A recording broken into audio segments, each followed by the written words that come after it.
ओम शांति। 6/2/2025 की साकार मूल्य से बाबा ने इसमें कहा, पुरानी दुनिया के कांटों को नई दुनिया के फूल बनाना तो होशियार मालियों का काम है।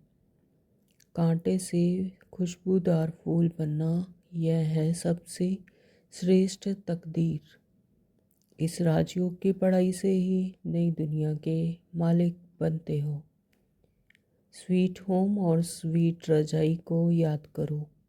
गुलाब के फूल और अक के फूल में रात दिन का फ़र्क है, यह भी बगीचा है। नई दुनिया के फूल इस पुरानी दुनिया में है कांटे। हम आए हैं तकदीर जगाने नई दुनिया के लिए। 21 जन्मों का वर्षा बाप से मिलता है, जिसे 21 पीढ़ी कहा जाता है। यहाँ हर एक में विकारों की प्रवेशता है। जिसमें कोई भी एक भी विकार है तो वह कांटे हुए। माली अच्छा होगा तो अच्छे अच्छे फूल तैयार करेंगे। बाबा ने कहा, ब्रह्मा विष्णु शंकर को तो देवताएं कहते हैं, शिव को भगवान कहेंगे। कोई जो विजय माला के 8 दानों में आते हैं, कोई 108 में और कोई 16,108 में। बाप को पहचानना चाहिए और पढ़ाई का ख्याल करना चाहिए। बाबा ने कहा, क्योंकि टाइम तो कम होता जाता है। तकदीरवान बच्चे तो बाप को यथार्थ रीति पहचान कर उन्हें बुरी रीति याद करेंगे। सतयुग के जो दैवी गुण वाले मनुष्य हैं, वही फिर आसुरी गुण वाले बन जाते हैं। माया का ग्रहण लगने से काले हो जाते हैं। आधा कल्प तुमने भक्ति की है, इसलिए तुमको ही पहले ज्ञान देते हैं। तुम्हारे में भी नंबरवार हैं। बाबा की याद में तुम 10 माइल भी पैदल करके जाओ तो कभी थकावट नहीं होगी। बाबा ने कहा कि भारत को ही स्वर्ग बनाते हैं। बाबा भारत को ही स्वर्ग बनाते हैं। सेकंड में जीवन मुक्ति का रास्ता बताते हैं। नई दुनिया की स्थापना हो रही है। स्थापना पूरी हुई और विनाश शुरू हो जाएगा। धारणा में बाबा ने कहा कि बाप जो ज्ञान का खजाना दे रहे हैं, उसको लेने के लिए दौड़ दौड़ कर आना है। विजय माला में आने का आधार पढ़ाई है। वरदान में कहा कि संगम युग के महत्व को जान, एक का अनगिनत बार रिटर्न प्राप्त करने वाले सर्व प्राप्ति संपन्न भव। स्लोगन है कि कैसे भी परिस्थिति हो, परिस्थिति चली जाए लेकिन खुशी नहीं जाए। तो शुरू करते हैं आज की मुरली। बाबा कहते हैं, मीठे बच्चे, हाँ जी बाबा, पुरानी दुनिया के कांटों को नई दुनिया का फूल बनाना। पुरानी दुनिया यानी तमो प्रधान दुनिया, आसुरी विकारों वाली दुनिया, और उसको नई दुनिया बनाना यानी नई दुनिया का फूल बनाना यानी सतो प्रधान बनाना और गुणवान चरित्रवान बनाना। इसको ऐसे भी कह सकते हैं कि पुरानी दुनिया यानी देह भान से सत्य स्वरूप की याद दिलाना। देह भान है पुरानी दुनिया और सत्य स्वरूप है नई दुनिया का फूल बनना। तो बाबा कहते हैं कि यह तुम होशियार मालियों का काम है, जिन्होंने बाबा का परिचय ले लिया, बाबा का अपने सत्य स्वरूप को पहचान लिया, तो वह बाकी आत्माओं को भी नई दुनिया का फूल बनाते हैं। प्रश्न किया बाबा ने, संगम युग पर तुम बच्चे कौन सी श्रेष्ठ तकदीर बनाते हो? उत्तर दिया है, कांटे से खुशबूदार फूल बनना, यह है सबसे श्रेष्ठ तकदीर। अगर एक भी कोई विकार है तो कांटा है, यानी अपने असुरी स्वभाव संस्कार को गुणवान संस्कार जागृत करना। अपने असुरी स्वभाव संस्कार यानी कांटे से खुशबूदार से गुणवान संस्कार बनाना यानी फूल बनना। तो जब कांटे से फूल बनो तो सतो प्रधान देवी देवता बनो। तुम सच्चे अभी 21 पीढ़ी के लिए अपनी सूर्यवंशी तकदीर बनाने आए हो, यानी अपने सत्य स्वरूप की जागृति स्मृति में लाना। तो बाबा कहते हैं कि तुम बच्चे 21 पीढ़ी के लिए अपने आसुरी स्वभाव संस्कार को चेंज कर कर परिवर्तन कर कर जब गुणवान संस्कार जागृत हो जाएंगे, जब देह भान से सत्य स्वरूप की वे स्मृति आ जाएगी, तो क्या बन जाएंगे? सूर्यवंशी तकदीर बन जाएगी। गीत है कि तकदीर जगा कर आई हूँ। ओम शांति। ओम शांति बाबा। गीत बच्चों ने सुना, यह तो कॉमन गीत है, क्योंकि तुम हो माली, बाप है बागवान। तो अब मालियों को कांटों से फूल बनाना है। तो यह जो पूरी सृष्टि, पूरा स्थूल में इस पूरी सृष्टि चक्र के बाप हैं, परमात्मा हैं बागवान, और हम आत्माएं हैं माली, यानी जिन्होंने परमात्मा को पहचान लिया। तो जो आसुरी संस्कारों के और भी जो भाई बहन हैं, आत्माएं हैं, तो बाबा कहते हैं कि आप मालियों को कांटों से फूल बनाना है। तो यह अक्षर बहुत क्लियर है। भक्त आए हैं भगवान के पास, यह सब भक्तियाँ हैं ना। तो अब ज्ञान की पढ़ाई पढ़ने बाप के पास आए हैं। तो इस राजयोग की पढ़ाई से ही नई दुनिया के मालिक बनते हो। तो भक्तियाँ कहती हैं हम तकदीर बना कर आए हैं, नई दुनिया दिल में सजा कर आए हैं। तो बाप भी रोज़ कहते हैं कि स्वीट होम और स्वीट राजाई को याद करो। आत्मा को याद करना है। हर एक सेंटर पर कांटों से फूल बन रहे हैं। फूलों में भी नंबरवार होते हैं ना। तो शिव के ऊपर फूल चढ़ाते, कोई कैसा फूल चढ़ाते, कोई कैसा। अब गुलाब के फूल और आक के फूल में रात दिन का फ़र्क है।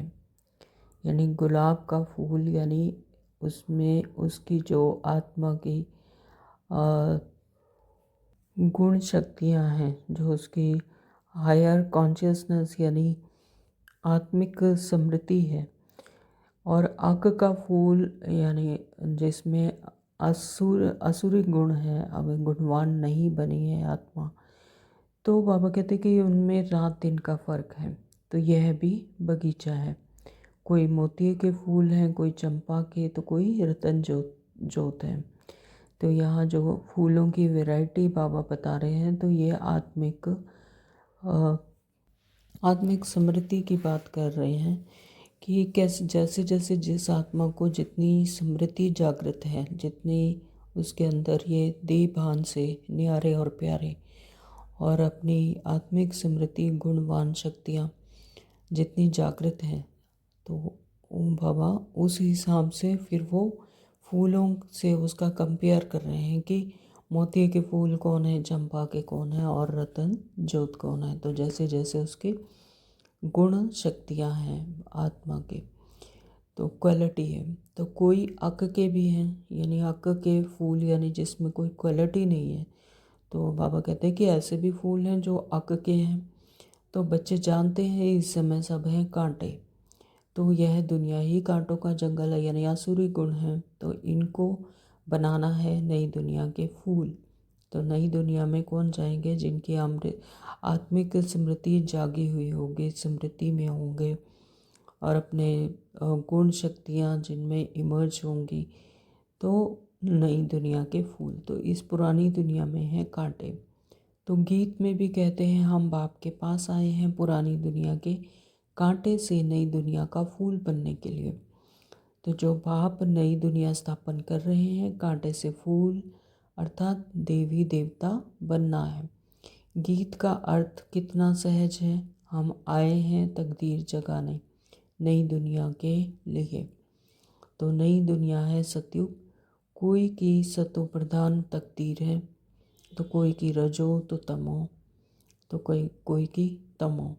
तो यह अपनी अपनी जागृति के हिसाब से है कि कोई अभी सतो प्रधान में है, वह जिन्होंने सतो प्रधान दुनिया में जाना है तो अपनी आत्मिक स्मृति उसी जागृति में सतो प्रधान की अपनी आत्मिक स्मृति को जितना जितना जगाएंगे तो सतो प्रधान बनते जाएंगे। कोई अभी रजों में है, कोई तमों में है, तो अपने कर्मों के हिसाब से, अपनी जागृति के हिसाब से वो हर एक आत्मा को पता है जिसका जैसा पार्ट है। तो कोई रजो सूर्यवंशी राजा बनते हैं, तो कोई प्रजा बनते हैं, तो कोई प्रजा के भी नौकर चाकर बनते हैं। तो इस संगम युग पर जैसे जैसे जिस आत्मा को जो जागृति आती जाती है, तो वह उसी तरह से उसी युग में जन्म लेते हैं। तो उसी फ्रिक्वेंसी की क्वालिटी वाइज उनका जन्म वहाँ पर होगा। तो कोई सूर्यवंशी राजा बनेंगे, तो बाबा कहते कोई प्रजा, तो कोई प्रजा के भी नौकर चाकर। तो यह नई दुनिया की रजाई स्थापन हो रही है। स्कूल में तकदीर जगाने जाते हैं ना, तो जैसे स्कूल में भी जो बच्चे पढ़ते हैं तो वो उच्च पद पाते हैं, तो स्कूल में भी तकदीर जगाने के लिए जाते हैं, भाग्य बनाने जाते हैं।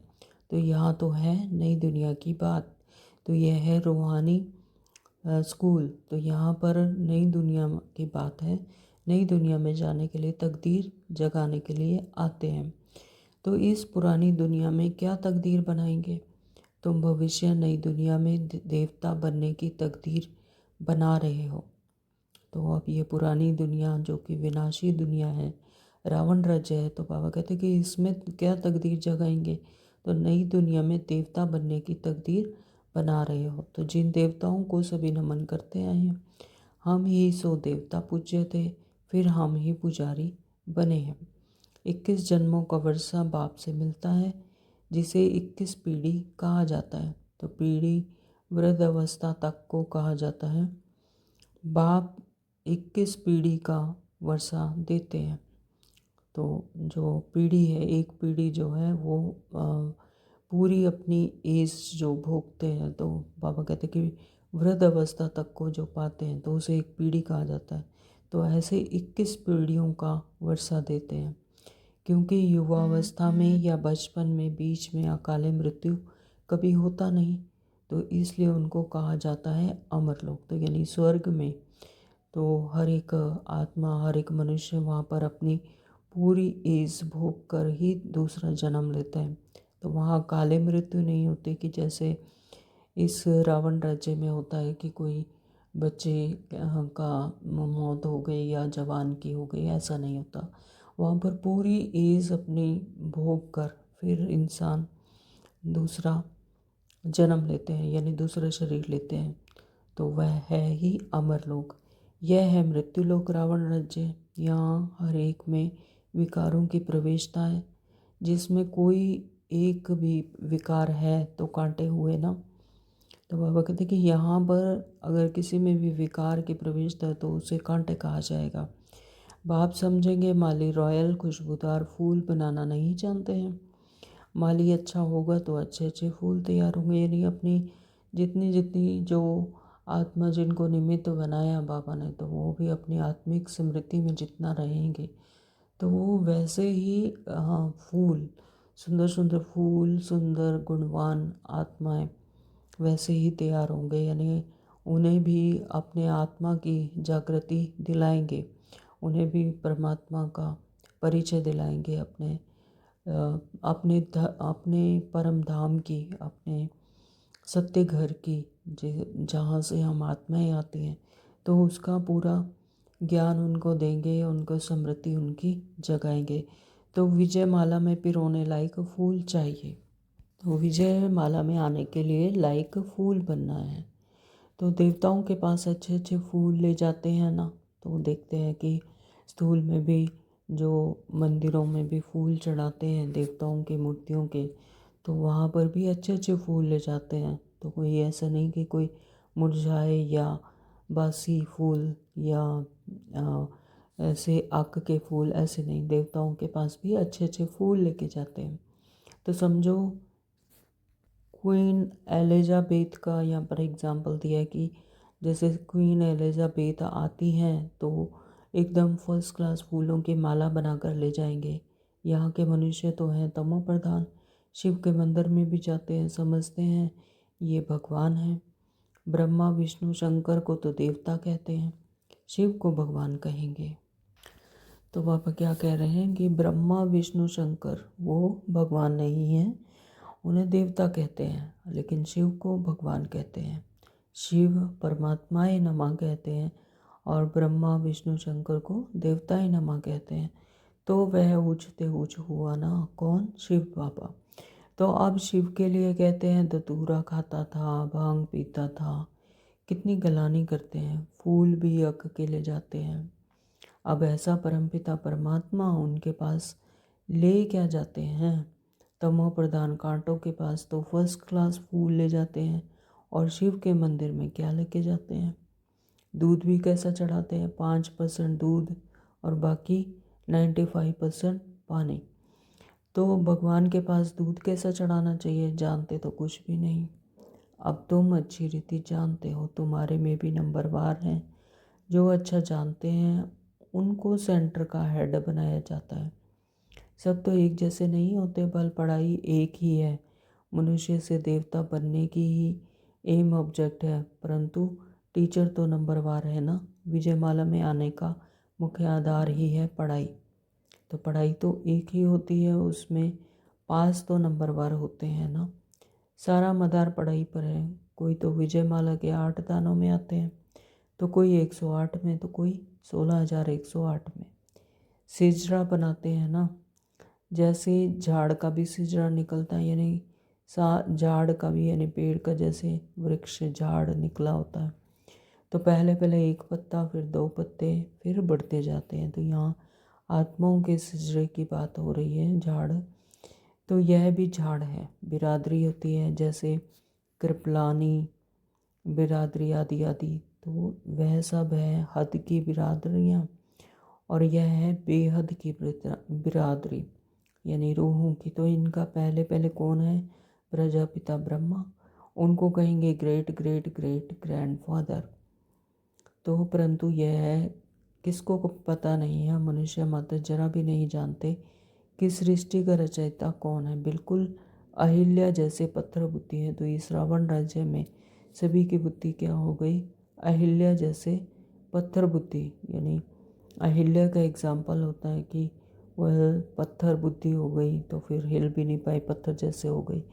तो इसी तरह से आत्माएं जब रावण राज्य में होती हैं तो उन्हें अपनी आत्मिक स्मृति नहीं होती, वो क्या थी और क्या बन गई ना। तो उसे पत्थर बुद्धि कह रहे हैं बाबा। तो ऐसे जब बन जाते हैं तब ही पाप आते हैं। तो जब अपने आप की बिल्कुल ही स्मृति नहीं रहती कि हम कौन और हमारा कौन, पर हम परमात्मा की संतान आत्माएं, जब यह भी स्मृति हो जाती है तो बाप फिर से हमें उसी स्मृति को याद कराने के लिए संगम युग पर इस धरा पर आते हैं और हमें ज्ञान देते हैं।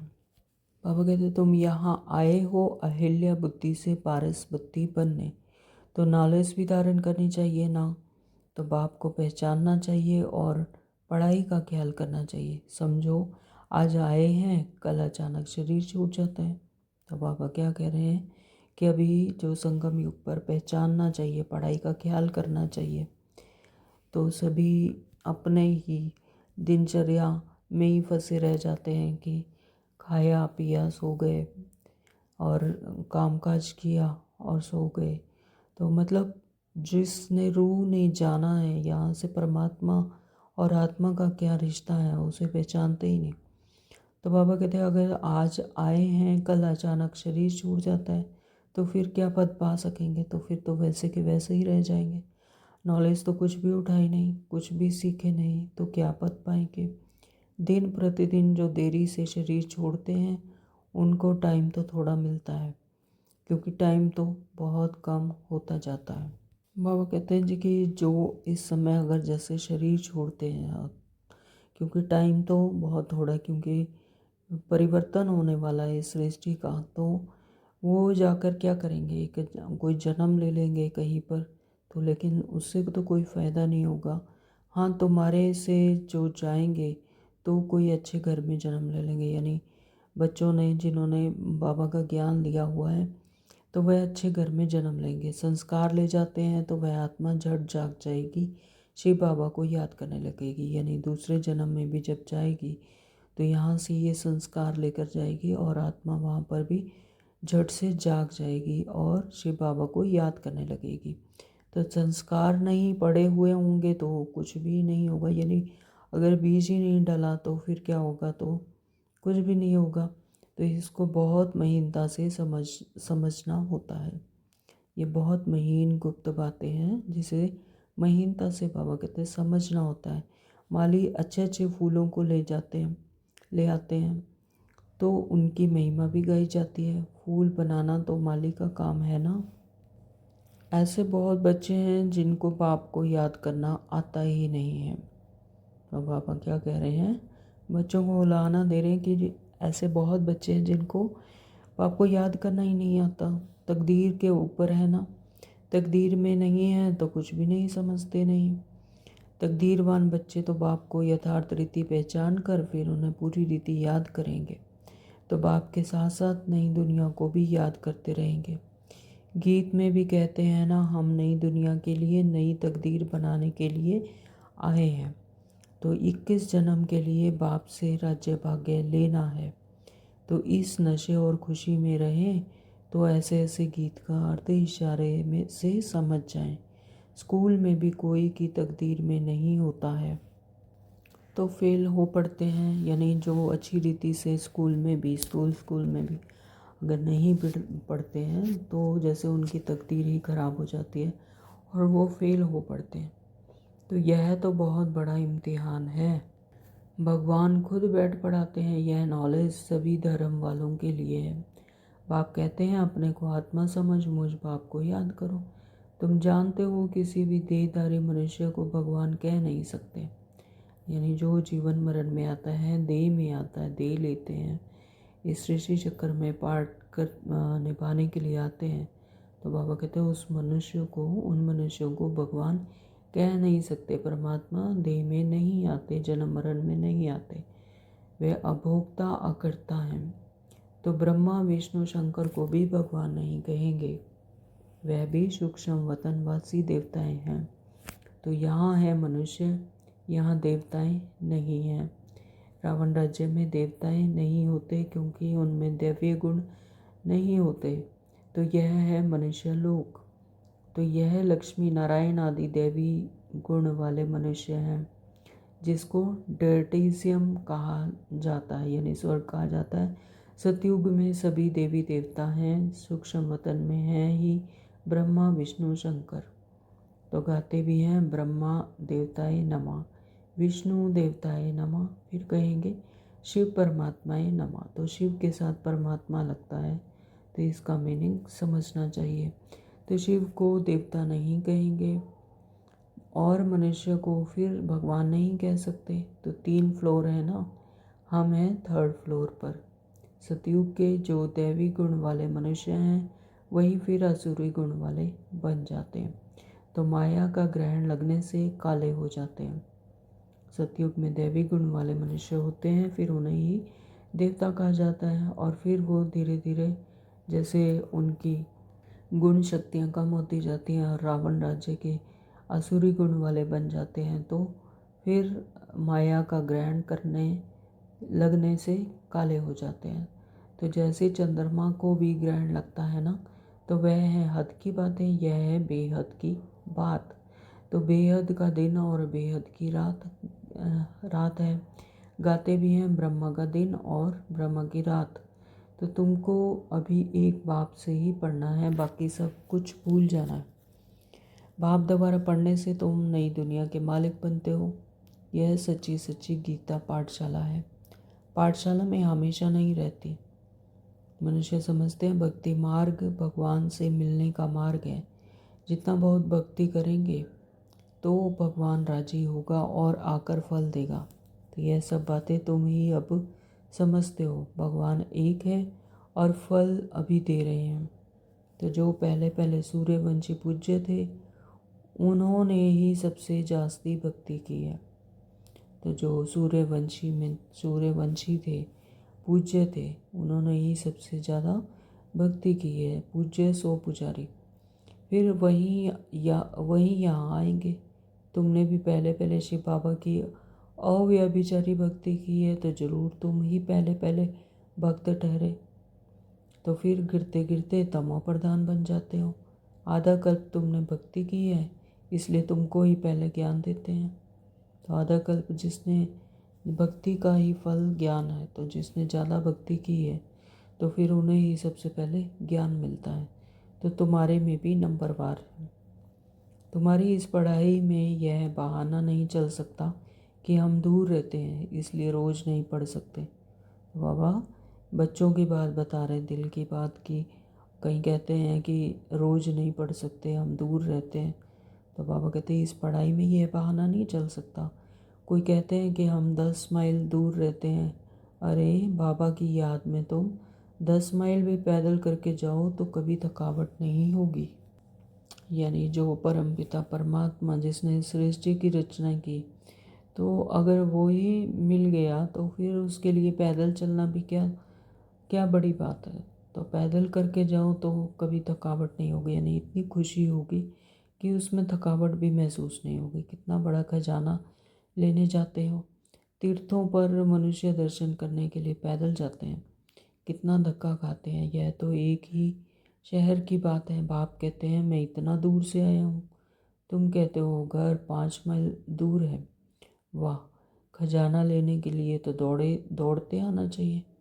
अमरनाथ पर सिर्फ दर्शन करने के लिए कहाँ कहाँ से जाते हैं। यहाँ तो अमरनाथ बाबा स्वयं पढ़ाने आए हैं। तुमको विश्व का मालिक बनाने आया हूँ। तुम बहाना करते रहते हो।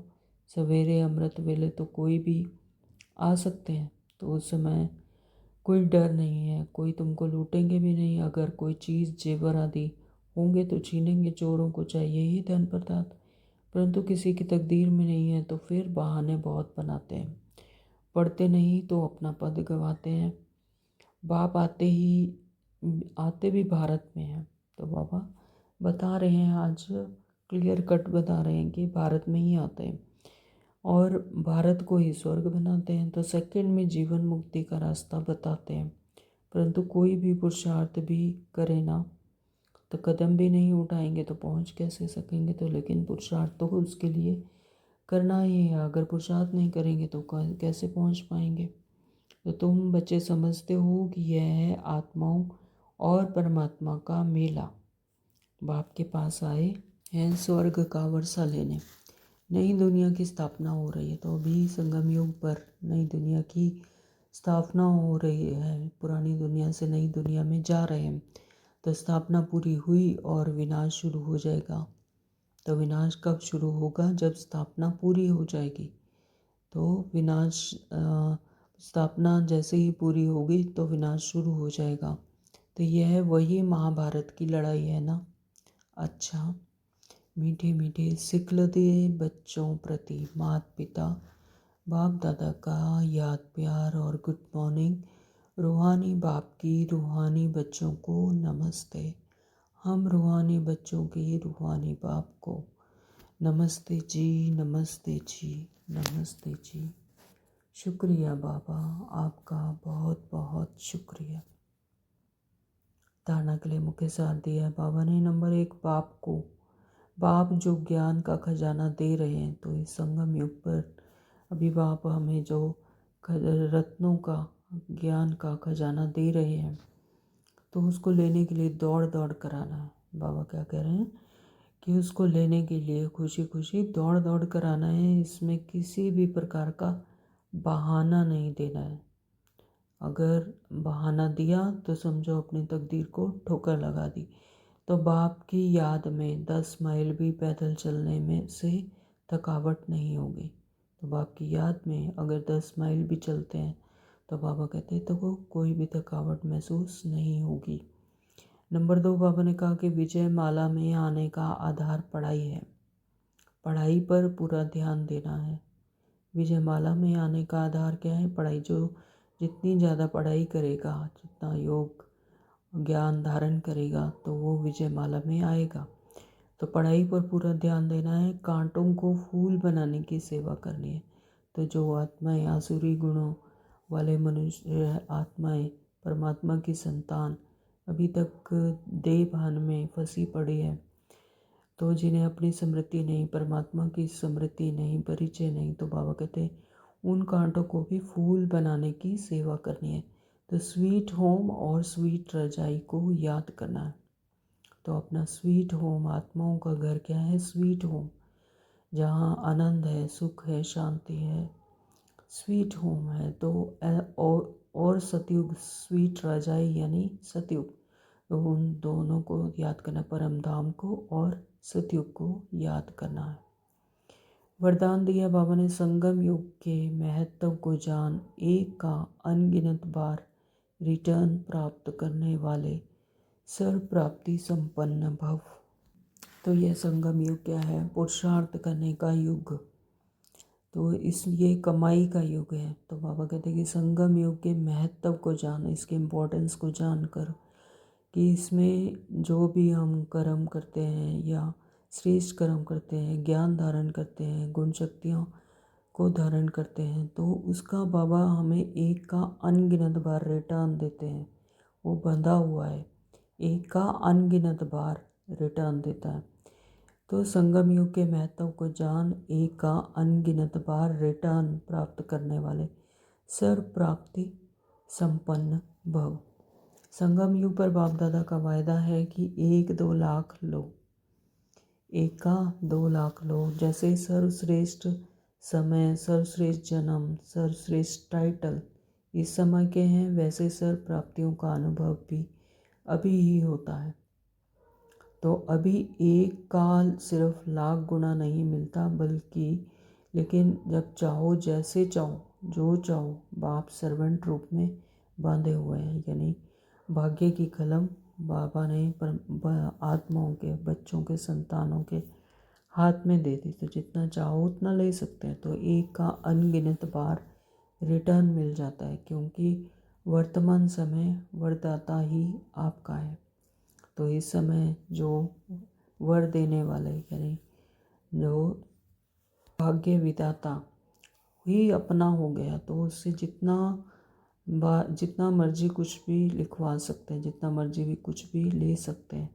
तो बाबा कहते हैं एक का अनगिनत बार रिटर्न मिल जाता है, क्योंकि वर्तमान समय वरदाता ही आपका है। तो जब बीज आपके हाथ में है, तो बीज द्वारा जो चाहो वह सेकंड में लेकर सर्व प्राप्तियों के संपन्न बन सकते हो। तो इसकी इम्पोर्टेंस समझनी है संगम युग पर। ज़्यादा से ज़्यादा तीव्र पुरुषार्थ कर कर अपना भाग्य बनाना है। स्लोगन दिया बाबा ने, कैसी भी परिस्थिति हो, परिस्थिति चली जाए लेकिन खुशी नहीं जाए। जितना जितना आत्मा ज्ञान धारण करती है, अपने योग में रहती है, परमात्मा के सानिध्य में रहती है, तो कैसी भी परिस्थिति हो उसका कोई उस पर प्रभाव नहीं होगा, क्योंकि वह अपनी आत्मिक स्मृति में है। उसे पता है कि यह सब ड्रामा है। तो ड्रामा में जो कुछ भी होगा, ड्रामा एक्यूरेट है, तो ये मैं नहीं है ना। ड्रामा पर कोई क्वेश्चन ना आए कि ये क्या, क्यों, कैसे, कोई परिस्थिति का प्रभाव नहीं। जैसे झूला आगे जाता है फिर पीछे आता है, तो यानी जो भी परिस्थिति है वो आएगी, ड्रामा है, होगा, लेकिन होकर चला भी जाएगा, तो उसका परिस्थिति का प्रभाव नहीं होगा। लेकिन वो समाने की शक्ति, सामना करने की शक्ति, यानी गुण शक्तियाँ जब आत्मा में अपनी हायर स्टेज में रहने से वो इमर्ज होंगी, तो परिस्थिति भी क्या होगी, कुछ नहीं लगेगी। परिस्थिति भी पेपर टाइगर की तरह, जैसे बाबा कहते हैं माया आती है तो पेपर टाइगर की तरह लगेगी। क्यों? क्योंकि आत्मा की स्मृति अपने सत्य स्वरूप में है। तो परिस्थिति आएगी और चली भी जाएगी, तो लेकिन अपनी खुशी नहीं जाएगी। जो आत्मिक स्मृति में रहेगी आत्मा, अपने आत्मिक स्मृति में रहकर इन परिस्थितियों से स्वतः ही उपराम हो जाएगी। परिस्थिति चली जाए, बाबा कहते हैं, लेकिन खुशी नहीं जाए। ओम शांति। आज के अव्यक्त इशारे हैं, एकांत प्रिय बनो, एकता और एकाग्रता को अपनाओ। एकता और एकाग्रता, यह दोनों श्रेष्ठ भुजाएं हैं। जहाँ एकता है वहाँ एकाग्रता भी है। तो कार्य करने की सफलता की दोनों भुजाएं कौन सी? कार्य करने की सफलता की। तो एकाग्रता अर्थात सदा निर्व्यर्थ संकल्प, निर्विकल्प, यानी जहाँ एकाग्रता है फिर वहाँ निर्व्यर्थ संकल्प, निर्विकल्प, ये कर लूँ या वो कर लूँ, नहीं। एकाग्रता, एक संकल्प में अचल अडोल। तो जहाँ एकता और एकाग्रता है वहाँ सफलता गले का हार है। एक में विश्वास, एक में निश्चय, एकता और एकाग्रता।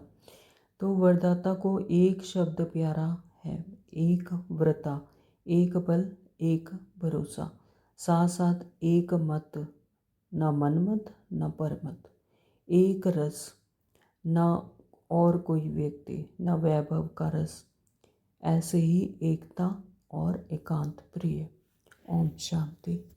Thank you Baba.